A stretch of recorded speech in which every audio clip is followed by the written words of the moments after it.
Hi viewers, welcome to our channel. ప్రస్తుతం మనతో పాటు దాము బాలాజీ గారు సీనియర్ జర్నలిస్ట్ ఉన్నారు. వారితో ఒకసారి మాట్లాడదాం. సార్ నమస్కారం. సార్ నమస్తే. సార్ చంద్రబాబు నాయుడు గారి పైన మంత్రులు తిరుగుబాటు చేస్తున్నట్టుగా వార్తలు వినిపిస్తూ ఉన్నాయి సార్. అంటే నిన్న కేబినెట్ మీటింగ్ జరిగింది. అయితే ఈ మీటింగ్ లో చంద్రబాబు నాయుడు గారు మంత్రులందరినీ కూడా క్లాస్ పీకారని చెప్పేసి వార్తలు వచ్చాయి. సో ఈ నేపథ్యంలోనే మా క్లాస్ పీకారని చెప్పేసి వాళ్ళంతా కూడా సీరియస్ అయ్యి తిరుగుబాటు చేస్తున్నట్టుగా తెలుస్తుంది. మరి ఏం జరిగింది?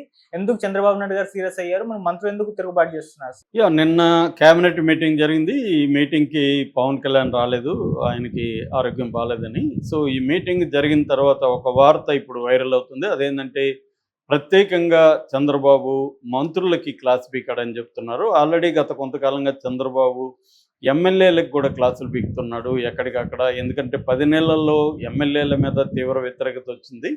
సో ఆ సందర్భంగా వాళ్ళు ఎమ్మెల్యే చేసే తప్పుల వల్ల ప్రభుత్వానికి ఇబ్బంది పడుతుంది. నేను లోకేష్ చాలా కష్టపడుతున్నాం రాష్ట్రాన్ని అభివృద్ధి చేయాలని, వీళ్ళ వల్ల మాకు ఇబ్బందులు వస్తున్నాయి అనేది చంద్రబాబుకున్న కోపం.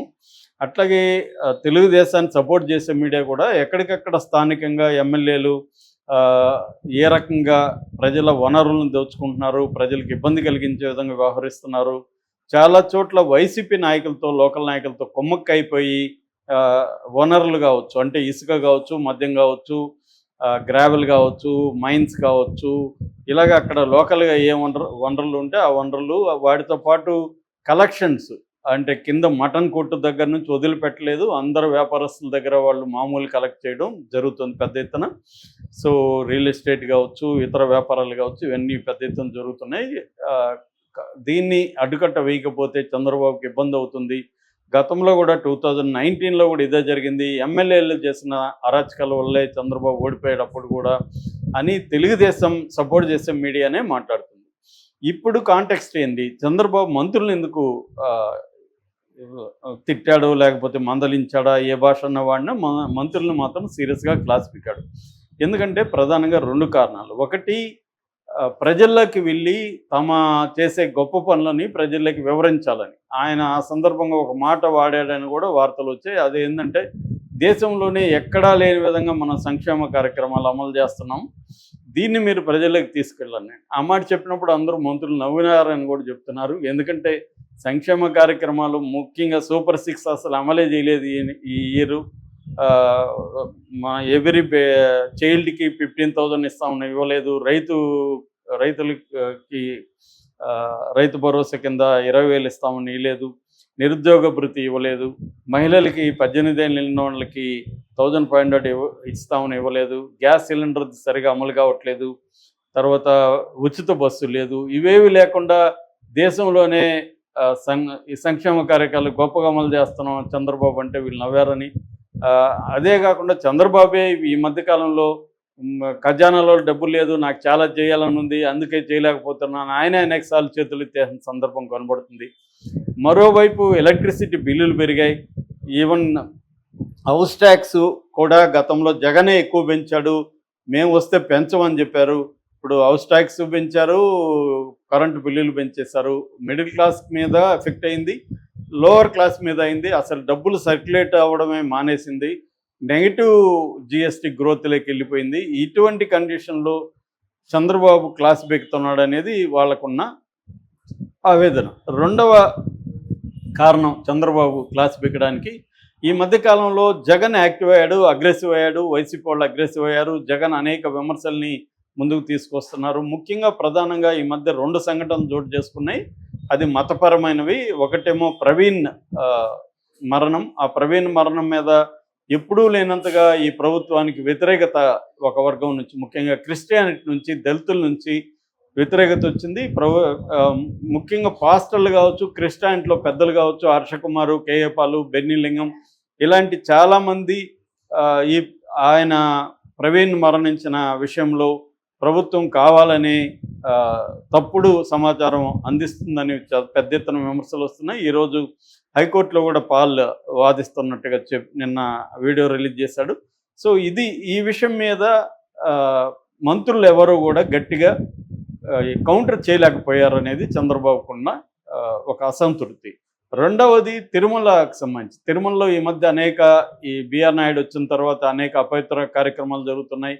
లడ్డు దగ్గర నుంచి ఆ తర్వాత అక్కడ తొక్కిసలాట్లో చనిపోయిన దగ్గర నుంచి మొన్న మద్యము అలాంటిది నాన్ వెజ్ మద్యం అక్కడ దొరికింది, తర్వాత ఆవులు వరుసగా చనిపోతున్నాయి, ఇలాంటి అనేక ఫ్లైట్లు అనేక సార్లు పైన వెళ్తున్నాయి, ఇలాంటి అనేకం జరుగుతుంటే అక్కడ భూమన కరుణాకర్ కావచ్చు, ఎస్వి సుబ్బారెడ్డి కావచ్చు, గతంలో ఉన్న వైసీపీ టిటిడి చైర్పర్సన్స్ వాళ్ళు పెద్ద ఎత్తున దీన్ని ప్రచారం చేస్తున్నారు. రీసెంట్గా ఈ ఆవుల చనిపోయిన విషయానికి సంబంధించి చాలా గట్టిగానే భూమన కరుణాకర్ రెడ్డి లాంటి వాళ్ళు మాట్లాడుతుంటే ఎక్కడా కూడా మంత్రులు స్పందించట్లేదు, మంత్రులు దాన్ని అడ్డుకోవట్లేదు.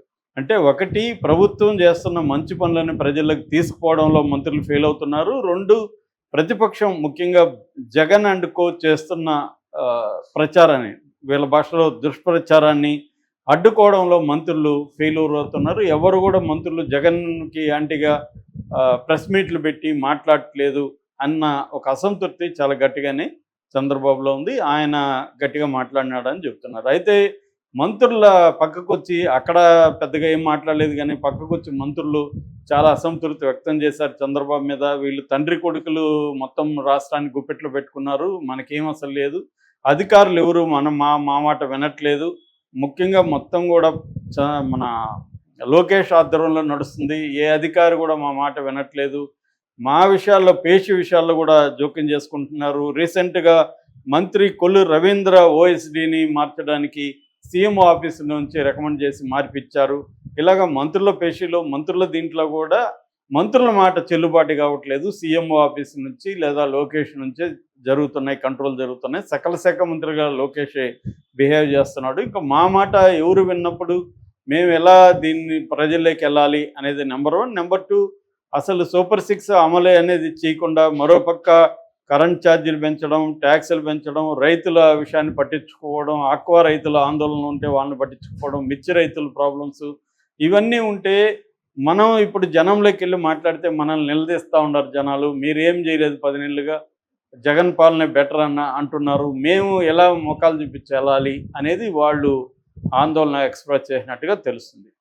జగన్ కూడా ఇదే అంటున్నాడు, తెలుగుదేశం వాళ్ళు ఎవరు కూడా మంత్రులు కానీ ఎమ్మెల్యేలు కానీ ప్రజల్లోకి వెళ్ళే పరిస్థితి లేదు, ఎందుకంటే ప్రజల్లోకి వెళ్తే వాళ్ళు నిలదీస్తారు, మీకు జగన్ పాలన బాగుండదు లేదని మీరు ఇచ్చిన హామీలు నమ్మి మీకేసాము, మీరేమీ హామీలు నెరవేర్చలేదు, అదేదో మొరటి సామెత ఉంది కదా, అలాగా ఇంకేదో దానికి పోతే ఉన్నది కూడా పోయిందని, అది కూడా ఊడిపోయింది. జగన్ భాషలో చెప్పాలంటే బిర్యానీ కోసం వెళ్ళి పలావ్ కూడా పోయింది అనేది వాళ్ళు ఫీల్ అవుతున్నారు. ఇదైతే వాస్తవం. ఎందుకంటే ఎక్కువ హామీలు ఇచ్చేసి అక్కడైనా ఇక్కడైనా అలివిగానే హామీలు, ఎందుకంటే జగన్ ఇచ్చిన హామీలకే 77,000 కోట్లు పర్ ఇయర్ ఖర్చు అయితే చంద్రబాబు హామీలకి 1,30,000 కోట్లు, అంటే దాదాపు డబుల్ అవుతుంది.